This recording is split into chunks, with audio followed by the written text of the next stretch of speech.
karibu nanone ku Gasusuruko TV, urubuga tubagezaho ibiganiro bitandukanye. Banje kubasuhuza aho muri hose, mu midugudu itandukanye, mu turere dutandukanye, mu bihugu bitandukanye, ku migabane itandukanye. Ndabasuhuje, nitwa Josiane Iradukunda, ngiye kubagezaho ikiganiro cy'uburyo ushobora gukoramo ji ya marakuja, y'amatunda ya marakuja. Arabayita amatunda, arabayita marakuja, buri wese uko abyita nta kibazo.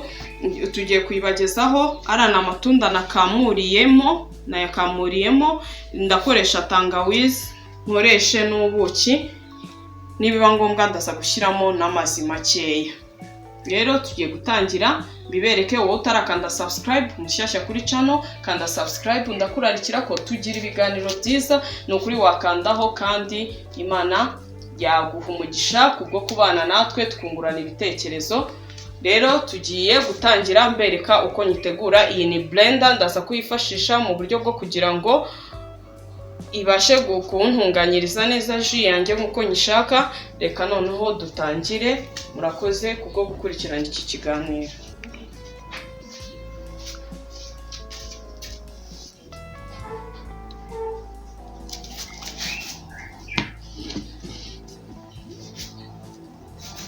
Tugiye gukata tangawizi zacu,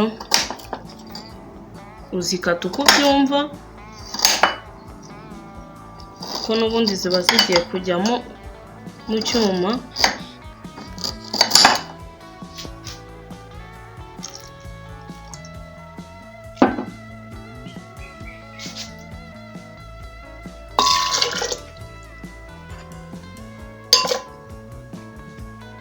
Ngiye gukora akaji gakeya, ni ak'umuntu umwe.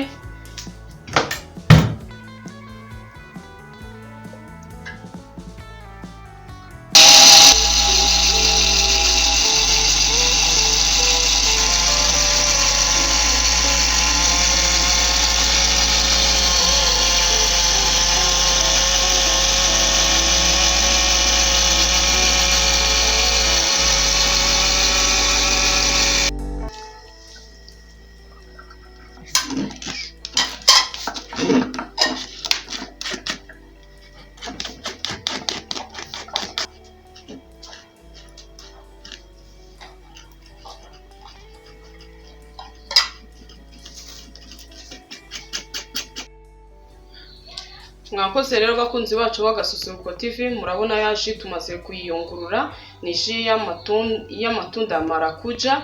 Sinzi uko ndi kubyita, abantu bigira indimi nyinshi, bigira uburyo buvugitsemo bwinshi. Rero mwakoze kubana natwe. Ni ji ya marakuja na tangawizi n'ubuki n'amazi, nkuko mwabibonye twabigenje. Iraryoshye cyane cyane cyane, ariko namwe mwakikorera. Ubu niyo wagura marakuja z'ijana, niyo wagura za desa, zagukorera ugashyiramo utuzi kugira ngo hataza kubamo menshi.